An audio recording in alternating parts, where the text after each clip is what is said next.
talk a little bit about the basics of the anesthesia machine. So today I want to talk to you about structure, function, how the machine is kind of built, how things work in the machine and what it does and it does not do. At a later date, we will discuss how to fix certain machine-related problems and about the circle breathing system and leak checking. But today we're just going to focus on the basic parts and what they do. So the first thing I want to talk to you about are the pipelines. So everything is built for a specific reason, and you probably learned in school that structure leads to function, and that is exactly the design with anesthesia machines and equipment. A lot of these pieces of equipment have certain measures in place to make sure that we don't misidentify what parts of the machine are going where or what types of gases are coming out of places, and this is a very good example. So these kind of thick, non-movable tubes are called pipelines, and they are basically going to connect into some wall port or a boom, and this is how they provide gas or provide suction to a part of the machine. So you will notice if we get really close to these connectors, these are called quick connectors, so basically they're designed to connect to a boom or a wall port, that each of these, one is scavenge and one is oxygen. The ends are different. So the oxygen, the end of this is slightly flat, and the scavenging system and waste gas system, it is rounded. And that is designed specifically with these gases in mind. They are designed like this on purpose so that it is very difficult, if not impossible, to connect the waste gas to the oxygen port or the oxygen port to the waste gas. They are also color coded. So gases and scavenges all have different colors which coordinate to their wall connector or their boom. So this also helps prevent you from inserting these into the wrong port. Oxygen in the United States is green, nitrous oxide is blue, nitrogen gas for power drills is black, helium is usually brown, things like cyclopropane, which we don't see a whole lot, are usually orange. Scavenging and waste gas usually purple. So this is just to help you preventing mistakes with that. Now that being said, if you really try to force these into the connectors, sometimes they go, but they are designed to be easy to use. These tubes are pretty hard to run over, and they are designed like that on purpose, so that way if they're left on the floor and run over by a machine, it is of course possible to damage them, but they are meant to be very damage hardy. So pipelines, the end of these are called quick connectors. Now, another thing I want to show you on this is that each of these pipelines have different thread attachments, and they have something in there called the diameter index safety system. And basically, they're going to have different types of threads that kind of screw on to these quick connectors, and that is also designed on purpose. So basically, the threads and the connections do not fit for other parts of equipment. They only fit for that particular type of gas or pipeline. So that is just another safety mechanism that prevents you from attaching those to the wrong place. So quick connectors, pipelines, diameter index safety system. So in practice, these would be attached to the ceiling or attached to the wall, and then they funnel into the anesthesia machine, which I'm going to flip around here for just a second. And what's going to happen is that the scavenging pipeline, of course, is going to be connected down here at the scavenging port interface. And the oxygen pipeline is going to come up and it's going to be delivered to the flow meter and interface with the machine. So when we talk about pressurized gases, and oxygen is one of them, we generally talk about the machine and the parts of the machine being split up into three different systems in terms of their pressure. So there is the high pressure system, there's the intermediate pressure system, and the low pressure system. So I don't have the high pressure system on this particular machine, but the high pressure system is where pressurized oxygen gas from, say, an oxygen tank is being capped at around a pressure of around 1900 to 2200 pounds per square inch gauge PSI. So if I had a tank, it would be seated right kind of here on the back of the machine, and inside the tank to the neck of the tank where it interfaces with the machine, that is the high pressure system. At the point where the neck gets funneled into the machine, and from that point up until the flow meter, that is the intermediate pressure system. So the intermediate pressure system, we are talking, it is around 50 to 55 pounds per square inch gauge, so considerably less than the tank pressure. And then from the flow meter onward is going to be the low pressure system, specifically from the common gas outlet onward. So you are not expecting to see very high pressures at this point in the machine. And these are all designed purposefully. So basically what that means is that if you have an anesthesia machine with a tank, the connection between the tank, the neck, and the machine is a very high pressure system.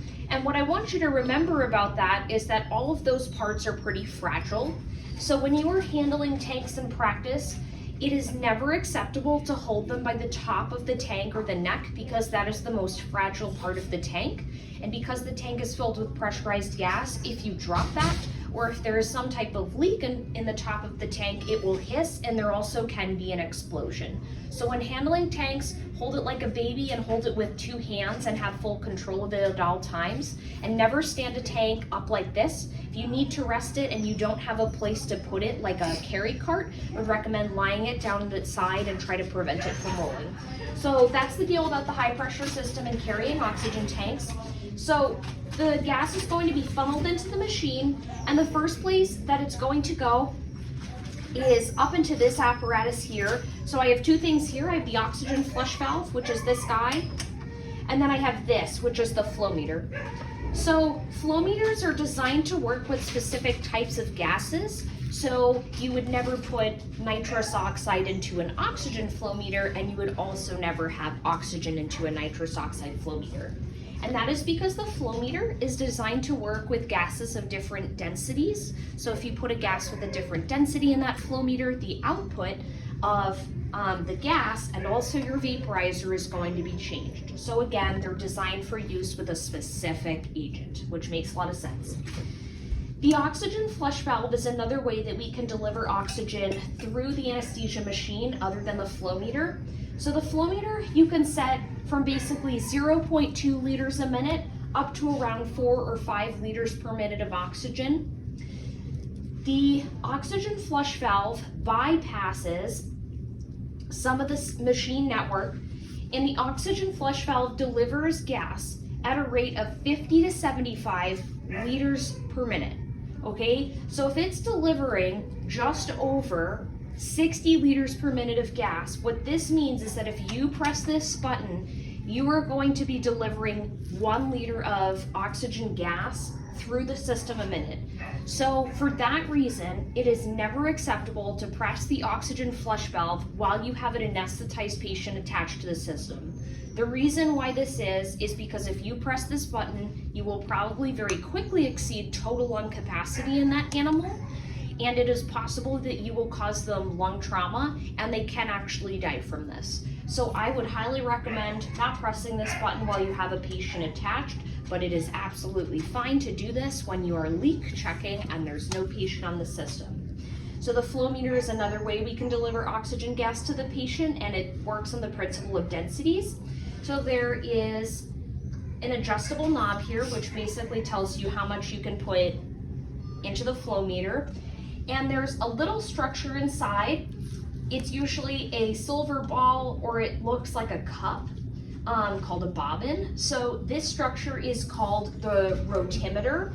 So if you have a sphere, so if you have like a little silver ball like this, when you turn the knob, the sphere is going to go up and down the Thorpe tubes, which are basically the tubes inside the flow meter. And when you read it, you are going to read it from the center of the sphere. Now, if you have something like a bobbin, which looks like a cup, you are going to read it from the top of the cup. So just subtle differences in the way you read gas flow. So let's say my sphere came up to 2, I'd read it from the middle of the sphere, but if I had a bobbin coming up to 2, I wouldn't read it from the middle of the bobbin, I'd read it from the top.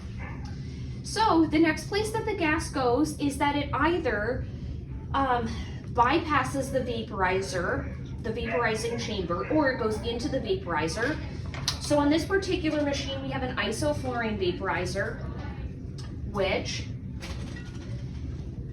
has several different volume percentages of gas ranging from 5 to basically 0 or off.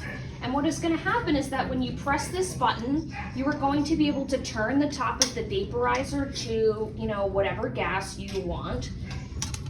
And what will happen is that part of the oxygen flow will be diverted into the vaporizing channels of the vaporizer so that it can pick up vapor and then deliver it to your patient. But when you have it off in the 0 position, it is going to enter what's called a bypass chamber. And basically your patient will not receive any anesthetic vapors when that is happening. Or at least no new vapors will be created and delivered to your patient.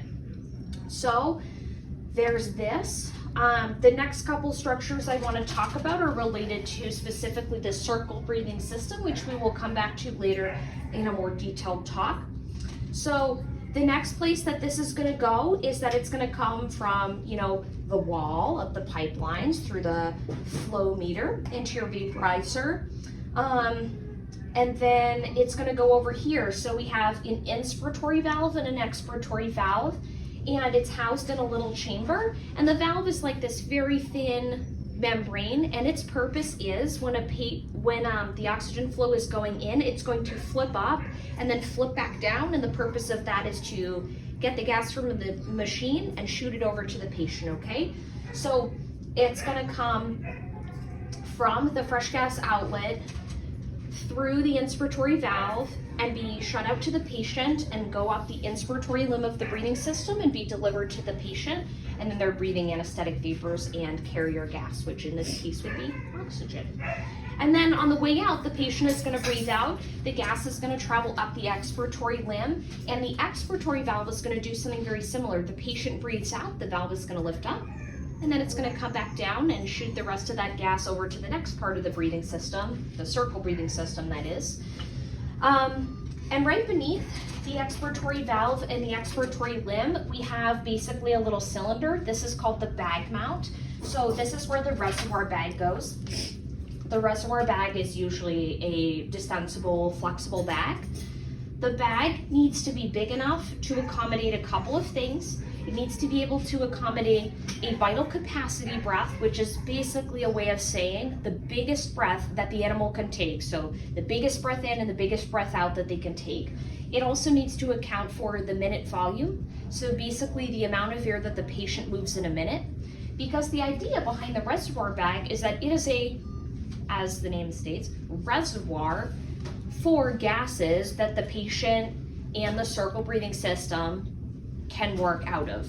So there's a somewhat common practice that every once in a while people will sigh patients using the quick release pop-off or the actual pop-off valve and emptying the bag because they believe it to be too full. What I can say is that as long as your pop-off valves are open and there's no pressure that's building up in the system, it doesn't matter to me if the bag is full. That is actually kind of the way the machine is designed to work. So just so you know that it doesn't really matter if it's full, as long as these are open and functioning properly. So that's the reservoir bag. The thing behind it, these are called the soda-sorb crystals. So basically the purpose of these are to scrub CO2 from the circle breathing system. And this is very important because if you were to rebreathe CO2, what would happen is that you would eventually narcotize yourself. So the patient would become anesthetized off of its own CO2, which happens when CO2 gets very high. So that part is very important. These are changed periodically. They usually have an acid color indicator that usually changes as chemical reactions go on. So that is basically a visual indicator that tells you, okay, over time this chemical reaction has occurred and this means I will need to change my soda-sorb crystals. We will talk about that in greater detail at a later point. The next couple of things on the machine, so this is the manometer. So this basically tells you the amount of pressure in centimeters of water that is building up in the breathing system. So the principle of this manometer is based off something called a Bourdon gauge. So if you imagine kind of like a snail, how the snail shell kind of circles in and in and in, think of a small, thin, flexible wire that kind of snails like that. So basically what the board on gauge does is that it has that small, thin, flexible wire, and as increased pressure is transmitted to a lever, what is going to happen is that that wire is going to either curl or unfold depending on the amount of pressure that is fluctuating in the system. And attached to that wire is an arm. This tiny little indicator here, this black indicator. So as pressure is building in the system and that wire is changing, it is going to move the arm. So that is basically how that works. Over time, that wire can become damaged, so sometimes it needs to be replaced. These are about $130, not super expensive, but it is something to consider. So that is that. And then the next couple structures on this machine are also very important. So the structure that I have over here, this is called the quick release pop-off valve. So this is basically a way that you can occlude the system, and it usually creates an automatic leak at around 15 centimeters of water. So this is why when you press this button and then eventually let it go, that if you try to give a breath to 20 centimeters of water, it usually leaks beyond you, and that is a safety mechanism. Remember, structure function. So that is designed on purpose to be that way. So that is one way that you can do a leak check or occlude pressure in the system. The other way you can do that is something called the APL valve or the pop-off valve. So APL means adjustable pressure limiting valve, but it's also acceptable to call it the pop-off valve. So what happens with this one is that you can screw this all the way down, and that will be clockwise, so righty-tighty, and then lefty-loosey gets it back to an open position. You can also partially close it. So when you're occluding pressure in this part of the machine, you have to screw this valve all the way down. So here's what I'll tell you about the APL valve. We do need to use it for leak checking. We do need to close it when we're connecting this machine to a ventilator interface. But what I would say generally is that if you're using this valve, if you close it all the way down, eventually pressure will build up in the breathing system, and of course that is going to be transmitted to your manometer and board on gauge and to your patient. So what I can say about this valve is that if you leave this closed for prolonged periods of time, or you leave this closed and you're using the oxygen flush valve, you are going to transmit a lot of pressure to your patient's lungs, and there is a possibility you will give them lung injury and they can die from that. So what I do when I'm using this valve is that my hand never comes off this valve.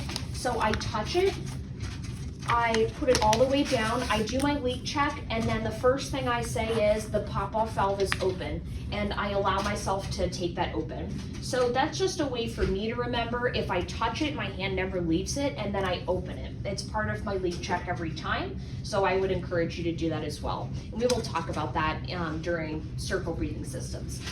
So after the quick release pop-off valve, we have the scavenging tube interfacing. So this is going to be a different diameter than your breathing system hoses, and this is designed on purpose again so that you don't, accidentally put them in the wrong place. Now, of course, just like with pipelines and everything else, if you really force it, you can do anything you want, but it's going to be hard to do this on accident.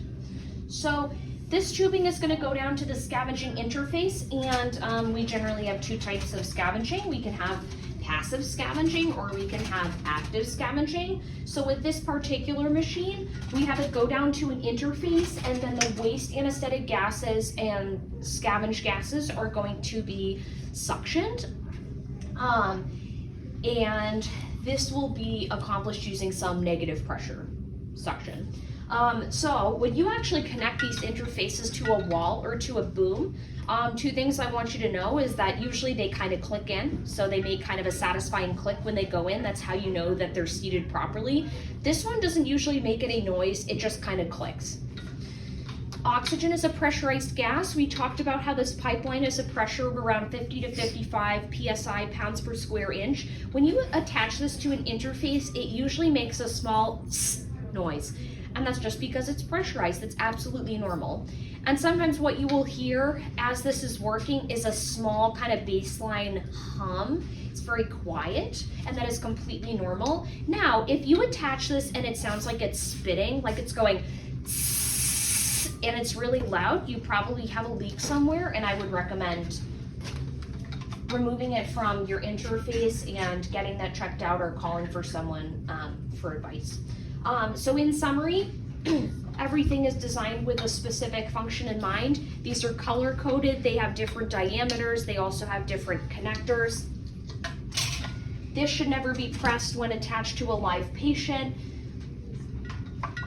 This is how we select the amount of oxygen flow that goes to the patient. The vaporizer can either be functioning with gas going through the bypass channel or through the vaporizing chamber.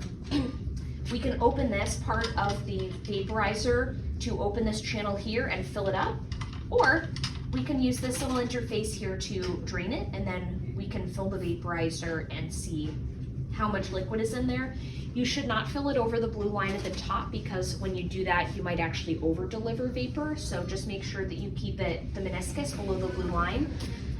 Inspiratory valve, inspiratory limb, expiratory limb, common gas outlet, expiratory valve, manometer and board-on gauge, APL or pop-off valve, quick release pop-off, scavenging tubing, scavenging interface, bag mount, soda-absorbed crystals. In due course, we'll talk about lead checking the circle breathing system. We'll talk about parts about that, and we'll also talk about specific troubleshooting. But yeah, that should do it.